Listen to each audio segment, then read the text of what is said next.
Shalom, bien-aimés dans le Seigneur, bonsoir. Nous sommes encore très bénis ce soir de vous avoir très nombreux sur cette grande page. Moi, c'est le prophète Bachir et ce soir, je reçois pour vous un invité de marque. Je reçois pour vous un pasteur qui a la grâce de Dieu, un homme par lequel Dieu est passé pour bénir la vie de plusieurs. Je vous dis bonsoir, pasteur. Bonsoir l'homme de Dieu, le prophète. Comment vous allez, pasteur? Sans vous flatter, le Seigneur est en train de nous faire énormément de bien parce qu'il nous a donné la vie. La Bible nous dit, ce ne sont pas les mots que célèbre Dieu, ni les gens qui sont descendus dans le lieu de silence. Voilà pourquoi nous sommes tellement bénis. Amen, pasteur. Pasteur, nous sommes très bénis de vous recevoir ce soir. Merci, merci. En tout cas, ce soir, pasteur, est-ce que vous êtes prêt? Je suis tellement authentique et long d'être prêt. Amen, alléluia. Pasteur, nous allons partager avec vous la parole. Nous avons eu beaucoup de questions. Ok. Nous avons eu pratiquement beaucoup de questions par rapport à plusieurs émissions que vous avez passées. Ok. Alors, il y a eu plusieurs questions qui est venues par-ci, par-là, par rapport à l'évangile, à la parole de Dieu. Ok. Je vais aller sur le livre d'Éphésiens 2, Ok. le 20e verset. Ok. La Bible déclare: vous avez été édifiés sur les fondements des apôtres et des prophètes. Jésus-Christ lui-même étant la pierre angulaire. Ma première question est la suivante, apôtre. Apôtre, vous savez très bien... Oh, je vous appelle apôtre. Ok, pas de problème. Nous tous, nous sommes dans le Saint ministère. Et très bien. Il y a le manteau apostolique qui marche toujours dans mon ministère. Plusieurs personnes sont confondues comme ça. Alléluia, Okay. Gloire à Dieu. Donc c'est prophétique. Ok. Pasteur, ces derniers temps, vous pouvez confirmer avec moi, il y a beaucoup de bavures, non seulement dans les sacerdoces, mais dans la toile de tous les serviteurs de Dieu. Aujourd'hui, nous avons remarqué certains chrétiens, certains pasteurs prêchent à leurs fidèles que pour qu'un fidèle soit exaucé, il doit avoir certains objets, entre autres qu'on appelle des objets sacerdotaux. Nous avons vu dans la ville certaines vidéos qui ont circulé, qui ont même créé plusieurs conflits entre certains pasteurs et les prophètes, parce qu'ils disaient que les prophètes font recours à des pratiques qui n'est pas doctrinales. Qu'est-ce que vous pouvez nous dire bibliquement parlant par rapport à cette thèse? Est-ce qu'un chrétien, pour qu'il soit exaucé, a-t-il besoin d'un talit? A-t-il besoin d'un éphod? A-t-il besoin d'un objet quelconque? Qu'est-ce que vous pouvez nous dire par rapport à ça? Merci l'homme de Dieu, vous êtes tellement béni parce que je sens qu'aujourd'hui je dois dire des choses qu'ils ne se disent pas haut. Amen. Pourquoi je dois dire de telles choses? Parce que la Bible nous dit, si vous ne parlez pas ainsi, il n'y aura pas l'aurore. Vous savez que le peuple de Dieu est en train de souffrir juste parce qu'ils sont ignorants de la connaissance de Christ. Plusieurs personnes parlent de l'esprit. Avant d'abord de raconter l'esprit, il faut raconter le maître des esprits. Très bien. Ça, c'est très profond. Est-ce que vous pouvez prendre un des apôtres chapitre 3, verset 2 à 4, et je vais répondre compte tenu de la lumière de la portion de cette écriture. Actes des apôtres chapitre 3, verset 2 à 4, j'ai lu la parole de Dieu. Amen. Il y avait un homme boiteux de naissance. Il y avait un homme boiteux de naissance. Un homme boiteux, qu'on portait et qu'on plaçait tous les jours à la porte du temple. On parle à la porte du temple. Appelé la Belle. Dans d'autres manières, on dit qu'il y avait un homme boiteux qu'on a mené devant l'église. Continuez. Pour qu'il demandât l'aumône. À ceux qui entraient dans le temple. Cet homme voyant Pierre et Jean. Voilà le plus grand problème. Vous m'avez posé sous le fondement des apôtres. Yes. Et je prends les deux piliers des apôtres. Pierre et Jean. Allez-y et leur demanda le monde. Allez-y leur demanda. Maintenant, le plus grand problème, c'est quoi? Là où il y a la présence de l'apôtre Pierre, Yes. apôtre Jean, Pierre est le fondement de l'église. Ok. Jean est la révélation de l'église. Wow. Maintenant, Ok. comment un chrétien, pour qu'il soit exaucé, il doit porter les talits? Ici, on nous montre Jean et Pierre. Yes. L'heure de la prière a sonné. Supposons nous sommes dans notre temps, ici à Kinshasa ou bien dans la ville, il y a des programmes tels que mercredi et jeudi de fortes prières. Oui. Mais imaginez-vous, on nous dit, il y avait 2 apôtres qui l'entraient pour aller prier. Mais ils ont vu un homme qui demandait. Ça veut dire que cet homme souffrait. Et dans sa souffrance, il avait besoin de quelque chose venant des apôtres. Mais non. Comment ça fait-il que apôtre Pierre et Jean ne lui a pas demandé de lui dire portez d'abord les talits pour que tu sois exaucé? Très bien.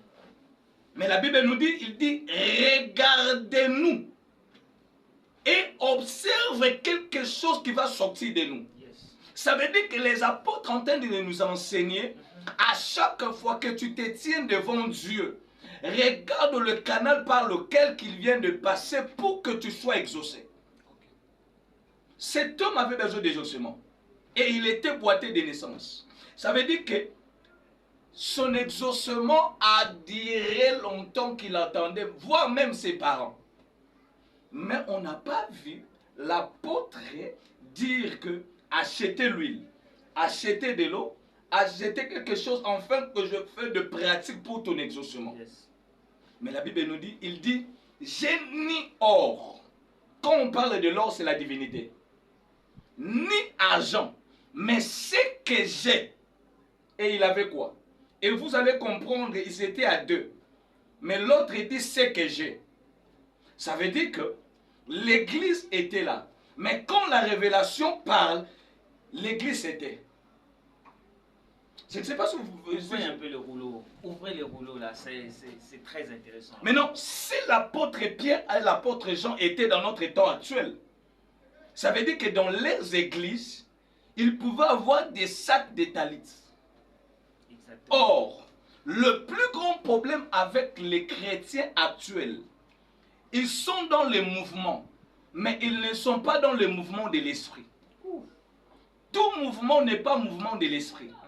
Parce que même les esprits impurs peuvent faire le même mouvement que les chrétiens peuvent bien adapter. Le talit n'est pas mauvais. Très bien. Parce que même Jésus-Christ a trouvé cette culture. Très bien. Maintenant, le plus grand problème, c'est quoi? Tout ce que le Seigneur a ignoré dans la Nouvelle Alliance n'a plus besoin d'être actualisé dans notre temps. Je vous montre les disciples de Jésus, Pierre et Jean. Il ne dit pas que regardez-nous et nous allons placer les talits sur toi. À cause du fondement des apôtres, le premier socle de notre foi, c'est le nom de Jésus. Yes. Ok. Voilà pourquoi l'apôtre dit, nous avons ni or ni argent, mais ce que nous avons, nous le te donnons. Qu'est-ce que la Bible nous dit à Psaume 65? La Bible nous dit, oh Dieu, toi qui écoutes la prière, tous les hommes viendront. On ne donne pas de conditions. On dit des hommes viendront à toi. C'est David qui est en train de dire. Mais non, l'apôtre Pierre et l'apôtre Jean nous montre et nous révèle la dimension de la dispensation de la nouvelle alliance. Dans la nouvelle alliance, on n'a pas besoin des objets pour être exaucé. Ah. Apôtre, ça devient très fort. Est-ce que vous pouvez répéter un peu ce que vous venez de dire? Dans la nouvelle alliance, quand Christ a inauguré, il dit Tétélestai. Ça veut dire, quand il dit Tétélestai, il dit au Père, je viens d'activer et d'achever la mission par laquelle que tu m'avais envoyé. Parce que dans le livre d'Ésaïe 61, Le prophète Ésaïe, il annonce la nouvelle alliance avec les 5 missions que Jésus devait accomplir. Il dit, l'Esprit de l'Éternel est sur moi. Il m'a oint. Et quand il parle ça, il veut juste dire que quand je viendrai, c'est l'Esprit qui est en moi qui va travailler. Aujourd'hui, l'Esprit que nous travaillons et l'Esprit qui opère dans l'Église, ce n'est pas l'Esprit des objets. Voilà pourquoi l'apôtre Pierre nous dit à 1 Pierre chapitre 1 verset 18, Jésus-Christ vous a délivré de la vaine manière de vivre de vos parents. Ça veut dire que dans les temps anciens, les serviteurs de Dieu avaient leur manière de vivre et de croire en Dieu. Il faut qu'ils prient avec les talites, il faut qu'ils prient avec les objets. Voilà même, ce sont des problèmes que Jésus-Christ a traités dans la synagogue. Il dit beaucoup de scribes en train de prier, en train de dire, moi je gêne plusieurs fois. Ça veut dire que les objets sacerdotaux n'ont pas l'impact dans cette génération. On a besoin de Jésus. Je vous dis quelque chose. Est-ce que vous savez que nous avons des catégories des hommes de Dieu? Regarde une bague dans ses doigts. Regarde une croix. Pour juste vous impressionner, moi je me pose des questions. Avec telle croix, pourquoi il n'y a pas de fous en cours de route en train de se guérir? Okay. Mais pasteur, j'ai une question qui me vient comme ça. Dans tout ce que vous venez de dire, je crois que la Bible déclare que les salaires du péché, c'est la mort. Alors, quel sort est réservé à tous ces pasteurs qui prêchent leurs fidèles d'utiliser ces objets sacerdotaux en les mélangeant avec le nom de Jésus-Christ? Quel est leur salaire? Vous avez posé une question où la réponse est Jésus lui-même. Il a dit en Matthieu chapitre 24, verset 24, il dit, habitant les derniers jours, il y aura de faux prophètes qui viendront à mon nom. Et tous, ils ne parleront pas d'autres dieux, ils parleront de Jésus. Mais leur Jésus cache une facette. Ils ont des Jésus qu'ils nous présentent, mais derrière le nom de Jésus, ils font des pratiques abominables. Très bien. Il dit plusieurs, ils viendront à mon nom. Ils feront même des miracles au point de séduire. Ça veut dire qu'ils ne le font pas pour prouver aux gens, mais ils le font pour prouver et pour séduire les élites de Dieu. Et pasteur, si tel est le cas, je vais illustrer par un exemple. Vous avez une sœur qui prie dans une église d'un pasteur qui utilise ces objets sacerdotaux. Ça veut dire les talites, les fautes, les chandeliers et j'en passe. Pour une sœur qui prie dans une église avec un berger qui est dans ce type de pratiques, quel est le sort de cette brebis?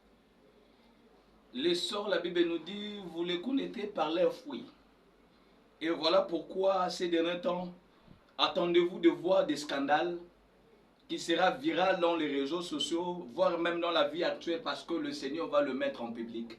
Il dit, ce que mon père n'a pas sémé sera déraciné. Vous n'attendez pas qu'ils seront déracinés, mais attendez-vous que vous allez voir leur vie, leur saleté. La Bible nous dit, ne participez pas aux œuvres infiltreuses du monde éternel, sinon dénez-le. Ça veut dire que le Seigneur lui-même, il va commencer à organiser, que les gens eux-mêmes, ils comprennent. Et c'est ça notre vie de notre prophète, c'est ça ce qu'il fait en secret. Plusieurs, est-ce que dans les temps passés, dans le temps où bien je prends peut-être 20 ans passés, vous voyez de grands prophètes, vous voyez des apôtres marcher avec des talites. Est-ce que vous dans les temps passés, 20 ans passés, les évêques des églises du réveil, ils portaient des habits et avec des dénominations, l'évêque général, l'évêque major. Il y avait de telles histoires. Pourquoi seulement dans ces temps? Parce que l'homme, dans le temps actuel, il travaille pour chercher sa propre gloire. La gloire de Dieu n'est pas dans de telles histoires. Je vais dire à une personne, toi qui es en train de nous suivre, on ne dit pas que nous sommes parfaits. Mais le plus grand problème, nous sommes dans les fondements des apôtres et des prophètes. Ok. Le fondement des apôtres, c'est l'enseignement. Très bien. Pasteur, dites-moi, Mhm. vous avez dit, je vous ai suivi, à un certain moment, vous avez dit que ce n'est pas mauvais, Ok. mais ce n'est pas recommandé dans la nouvelle alliance Voilà. d'utiliser tous ces objets Mhm. sacerdotaux. Mhm. Qu'est-ce que vous pouvez conseiller à une brebis qui a été enseignée par son berger d'utiliser ces choses pour une prière? Commençons d'abord par la brebis, avant d'aller toucher les hommes de Dieu. Parce qu'aujourd'hui, vous connaissez avec moi que c'est devenu viral. Nous voyons des vidéos de certains prophètes qui prient avec des bougies, qui prient avec toutes ces histoires. Alors que, comme vous avez dit, dans la nouvelle alliance, toutes ces choses ne sont plus importantes. Qu'est-ce que vous pouvez conseiller, premièrement, à une brebis qui est dans cette église? Vous allez dire à la brebis de quitter. Qu'est-ce que vous pouvez conseiller à un jeune serviteur de Dieu qui s'est fait encadrer par un apôtre peut-être, par un pasteur, mais qui l'emmène dans ce type de pratiques, qui nous suit en ce moment? Nous avons eu des questions venant de partout dans le monde, États-Unis, Belgique, Canada. Qu'est-ce que vous pouvez conseiller à toutes ces personnes qui sont déjà dans ces choses, qui nous suivent? Et quel sort les attendent? Je vais épingler quelque chose. Le plus grand problème de ce temps ici, des jeunes serviteurs ne veulent pas être encadrés par leur père. Ok. Je ne dis pas que je suis parfait, mais ce que moi je fais, c'est ce que j'ai appris de mon père. Je partais dans des montagnes la nuit avec mon père. Il me donne toujours un secret. Il dit, un homme de Dieu ne prie pas avec des objets, parce que nous sommes dans la dispensation de la grâce. Je l'ai vu et je continue de l'appliquer. Le plus grand problème, les gens qui suivent, ils suivent parce que ils manquent la patience. Pourquoi? Plusieurs hommes de Dieu, tel que tu es là, tu as un modèle, tu as une école. Le plus grand problème, l'homme reflète ce qu'il a reçu de son père. Ok.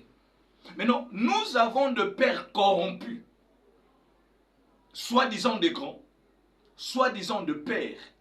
Et la plupart des choses que vous voyez là, ce sont de pères qui leur a appris des choses pareilles.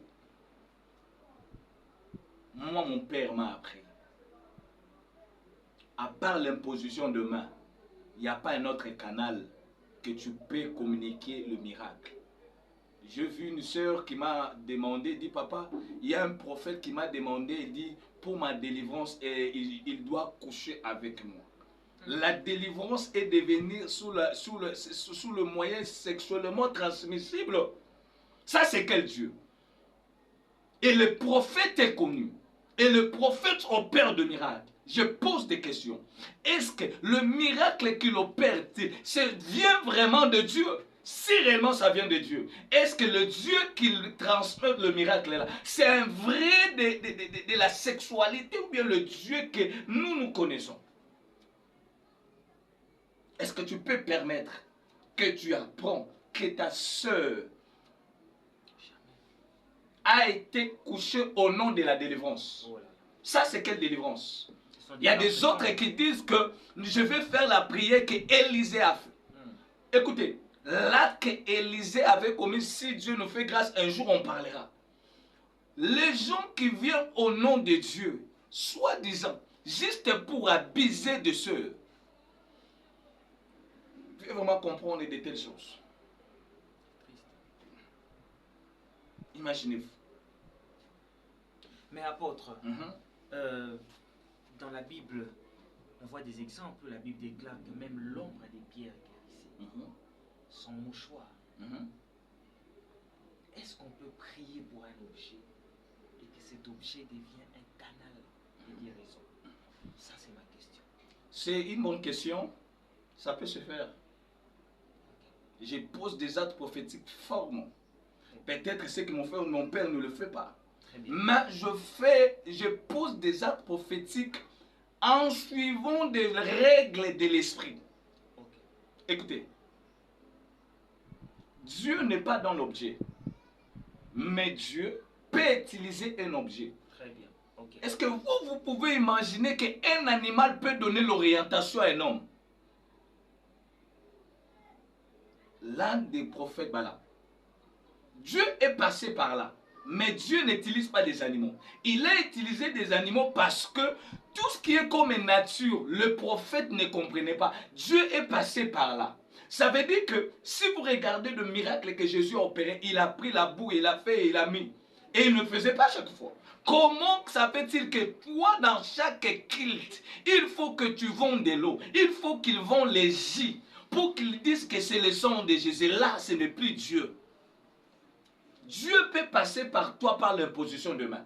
Dieu peut passer par toi par la déclaration prophétique. Dieu peut passer seulement par la parole. Tu prêches comme ça, la personne a reçu sa part. Très bien. Dieu peut passer par un objet. Combien de personnes sont guéries, ont pris seulement au téléphone et la personne est guérie? Ça veut dire que la parole que je suis en train de libérer, en train de sauver la vie de plusieurs personnes. Dieu n'est pas dans l'objet, mais Dieu peut utiliser. L'objet peut être un canal par lequel que tu peux transmettre la pensée de Dieu. C'est un peu ça. Ok. Et apôtre, qu'est-ce que vous pouvez recommander à une personne qui a été enseignée dans ces choses, qui a prié avec ces objets, dont on a donné des prières, des services, qui se retrouvent ancrés dans tout ça? Bien-aimés dans le Seigneur, j'aimerais vous dire quelque chose. Dieu que nous servons, il est Dieu compatissant, il est Dieu d'amour. Dans toutes ces choses, l'objectif de notre Dieu est de sauver une âme. Pourquoi? Parce que dans de telles histoires, si vous regardez, les gens qui sont victimes, c'est la jeunesse. Vous trouvez, il y a une personne qui est en train de dire, j'ai volé son esprit, j'ai volé son énergie pendant qu'il est en train de travailler. Imaginez-vous de telles terres. Ce ne sont pas des termes bibliques. Moi, je vous dis tel que je suis là. Dieu m'utilise dans la puissance. Mais il y a des choses, et si je le fais, même mon père spirituel, après les services, il va m'appeler et me gronder. Ça veut dire que dans la vie spirituelle, il faut que tu trouves une personne qui te fait peur. Et quand il t'appelle, il te gronde, tu trembles. Voilà pourquoi plusieurs personnes, ils veulent être libres de leur esprit. Écoutez, Dieu ne peut jamais te laisser ça, une autorité spirituelle sur la terre. C'est fort. Toute personne que Dieu a utilisée sur cette terre, ils ont eu des autorités sur leur vie, qu'ils contrôlent leur vie. Et pour ceux qui disent, moi je suis Moïse, je n'ai pas de père spirituel. Même Moïse a trouvé un père spirituel. Ok, ouvrez un peu. Jéthro, il était son père spirituel. Il a orienté Moïse dans des choses qu'il ne comprenait pas. Même l'apôtre Paul, il a été encadré par Ananias pendant quelques jours. Mais pasteur, on parle de père spirituel ou père dans la foi? C'est quoi la différence? Si on parle de la foi, on peut trouver un élément qui est spirituel. Mais non, si vous refusez le père spirituel, ça veut dire qu'il n'y aura pas la naissance de l'esprit.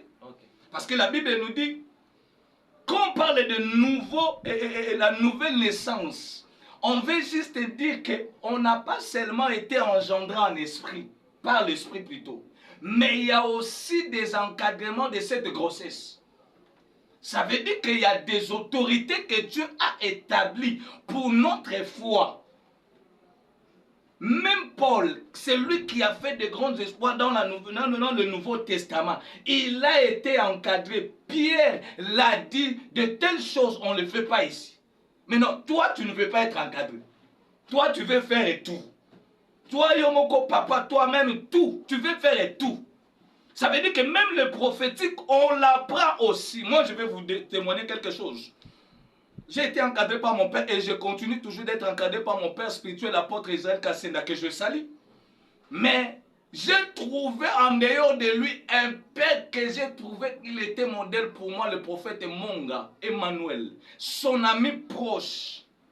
Il m'a orienté sur le prophétique parce que Dieu l'utilise dans le prophétique. Il m'a dit dans de tels moments, quand tu sens ça, ça veut dire que le prophétique est activé. Gloire soit rendue à Dieu. Apôtre, nous sommes déjà en train de chuter. Et il y a une avant-dernière question qui me vient comme ça. Ok. Certaines personnes disent que Dieu n'est pas chrétien. Si nous devons aller par cette hypothèse, j'aimerais que vous puissiez vraiment éclairer les enfants de Dieu, parce qu'on a reçu une question comme ça. Il y a une question d'un abonné qui a écrit: Pasteur Bonheur, est-ce que vous pouvez m'expliquer cette hypothèse? J'ai suivi une prédication où un prophète disait que Dieu n'est pas chrétien.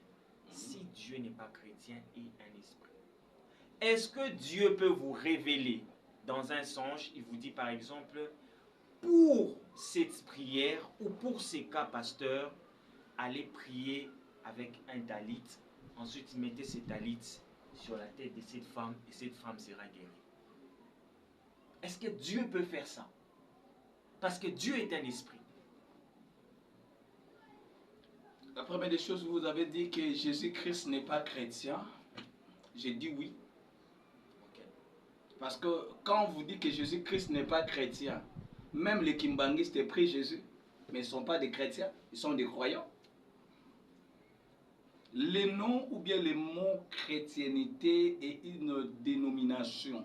Le plus grand problème, ce sont des racines qui sortent de Jésus qui va nous sauver. Jésus-Christ n'est pas chrétien, mais Jésus-Christ est esprit. Est-ce que vous savez que quand on parle d'abord de Jésus, Jésus-Christ n'est pas seulement l'esprit. Jésus est l'esprit. Quand en Genèse chapitre 1er, au commencement, la terre était informe et vide, l'esprit de l'Éternel se mouvait. Verset 26, la Bible nous dit, l'un parmi eux dit, voici l'homme est devenu comme l'un de nous. Si vous descendez encore, il dit, empêchons l'homme de devenir comme l'un de nous. Ça veut dire qu'on nous montre un Jésus qui était esprit, qui n'avait pas un corps. Jésus-Christ est la totalité de la chair de Dieu sous la terre. Vous ne verrez pas Dieu dans la chair si vous n'avez pas rencontré Jésus. Voilà pourquoi plusieurs personnes sont dans la confusion des esprits. Parce que dans leur lumière de l'esprit, ils n'ont jamais rencontré Jésus. C'est lui qui a rencontré Jésus. Il aura cette capacité de discerner ça, ce n'est pas l'esprit de Dieu, ça c'est l'esprit de Satan. Parce que nous avons dans le monde des esprits, les esprits plus purs que nous ne connaissons pas. Job, il dit, j'ai rencontré un esprit qui n'est pas familier. Ça veut dire qu'il y a des esprits que toi tu connais. Ça peut apparaître comme l'esprit de Dieu, mais ce n'est pas l'esprit de Dieu. Vous allez trouver qu'une personne qui est en train de faire des récitations de parler en langue, l'autre fait des changements, l'autre fait... Est-ce que cette parler en langue, vous connaissez de quelle divinité la personne est animée? C'est un peu ça. Je sens qu'on doit encore trouver d'autres épisodes pour en parler. Mais pasteur, pour cette question dont vous n'avez pas répondu, mais pour cette question, est-ce que Dieu peut faire ce genre de choses? Est-ce que Dieu peut vous inspirer à utiliser un objet sacerdotal pour régler une problématique spirituelle? Du moment où il est Dieu, vous l'avez dit, il est même passé par un animal pour parler. Cela revient à dire, est-ce que Dieu peut passer par ces objets sacerdotaux dans la nouvelle alliance? Des mêmes pratiques, est-ce que c'est Dieu aussi qui leur envoie que des prophètes puissent devenir des pédés? Qu'entre eux, il y a aussi des homosexuels. Entre eux, ils doivent livrer leurs femmes à leurs collègues. C'est le même Dieu. Parce que là, je ne crois pas que c'est le même Dieu. Si le même Dieu qui vous envoie de porter les talites, si le même Dieu qui vous envoie de devenir aussi des homosexuels, ça veut dire que nous tous, nous devons devenir. Pourquoi les autres regardent de telles choses, ils ne trouvent que l'immoralité? Parce qu'en leur esprit, il y a la lumière de Christ. Si vous ne comprenez pas de telles pratiques et vous ne les jugez pas comme des scandales, ce n'est pas l'Esprit de Dieu. Écoutez, Dieu nous recommande, la Bible nous recommande ce qui concerne le problème des cas de maladie. Il dit, vous allez appeler les anciens et ils vont utiliser l'huile pour oindre le malade. Maintenant, comment ça fait-il que c'est le même Dieu? Est-ce que l'huile, là, on a dit que toi, tu vois, un prophète de 18 ans, un prophète de 20 ans, il enlève une maman de 50 ans les habits pour le oindre. C'est Dieu qui l'a dit. Est-ce que la recommandation d'huile que la Bible nous dit, c'est pour oindre des femmes d'autrui? Avec le même mais tu veux encore oindre les femmes d'autrui. C'est Dieu. Il dit, vous allez prendre l'huile et oindre le malade. C'est ce que moi, on m'a enseigné. Pasteur, merci beaucoup. En tout cas, je pense que vous nous avez vraiment bénis. Et quel est votre dernier mot? J'ai besoin de dire quelque chose à notre abonné qui est en train de nous suivre. Les temps que nous traversons, les moments que nous traversons sont des moments très difficiles. Malgré la famine, la souffrance, les difficultés que vous pouvez raconter dans votre chemin, sachez-le, Dieu ne vous laissera pas d'être tenté au-delà de votre foi. Ne faites pas des choses parce que tu souffres. Parce que plusieurs prophètes, ils ont entré dans de telles pratiques parce qu'il a besoin que son église puisse être remplie, parce qu'il a besoin qu'il soit connu dans la ville, parce qu'il a besoin de connexions et de voyages, parce qu'il a besoin d'être connu et que des pères là puissent lui céder la chair. Dans toutes ces choses, chaque chose a son temps. Dieu a préparé des choses pour chaque problème. Il y a un temps pour souffrir, il y a un temps pour vivre dans la difficulté, il y a un temps de vivre pour la gloire. Si tu es patient, tu mangeras le fruit de ta patience. Si tu es patient, Dieu te fera traverser dans des moments difficiles, mais il ne t'abandonnera pas. Le plus grand problème, nous avons des hommes qui ne veulent pas vivre les temps de Dieu. Écoutez, Dieu, il reste calme dans tout ce que nous pouvons traverser. Mais Dieu, il ne manquera pas quelque chose à nous donner. Je crois, une forte conviction, il y a des gens qui n'ont pas encore fléchi leurs genoux devant les temps, les dieux de ce temps ici. Amen. Pasteur, merci beaucoup. Nous sommes très bénis de vous avoir reçu en tout cas. Et nous prions que le Seigneur vous garde pour les dons qu'il a placés. Que Dieu vous garde pour l'église actuelle. Je pense que nous avons besoin de vous. Amen. Il y a beaucoup de choses qui doivent être recadrées. Amen. Je pense que la prochaine émission, nous allons parler sur les prophétiques. Wow. Ah, vraiment, je serai tellement béni si vous m'invitez encore, sinon que Dieu vous bénisse. Mais pasteur, avant de conclure l'émission, est-ce que nous avons aussi reçu beaucoup de messages de certains serviteurs de Dieu de partout dans le monde qui demandent, ils disent, est-ce que vous n'avez pas une réunion, vous n'organisez pas des réunions sur Zoom, des conférences sur Internet pour avoir une auditoire assez large pour expliquer ce genre de choses. Il y a tellement beaucoup de questions, mais suite au temps, ça sera difficile pour nous de toucher. Vous voyez là, il y a beaucoup de questions que je n'ai pas touchées, mais est-ce qu'il n'y a pas moyen d'organiser une conférence Zoom par exemple? Une organisation qui peut réunir des gens de tous les quatre coins pour parler de ces choses. Je demande aux personnes de bonne foi qui peuvent nous aider et nous soutenir à travers cette plateforme. On a besoin peut-être de caméras, de micros, et voire même des connexions. S'il y a des personnes qui sont tellement touchées, ils peuvent vraiment nous soutenir. Nous avons des choses que le Seigneur nous a données, mais nous manquons de moyens pour le transmettre au peuple de Dieu. Voilà pourquoi je demande aux mamans et de papas et de sœurs qui sont tellement bien éduqués dans leur foi qu'ils peuvent vraiment nous soutenir. Ça ne manquera pas de nous faire du bien et ça bénira plusieurs âmes qui sont en train de nous suivre. Amen. Shalom. Que Dieu vous bénisse abondamment. Merci. Ciao, ciao. Amen.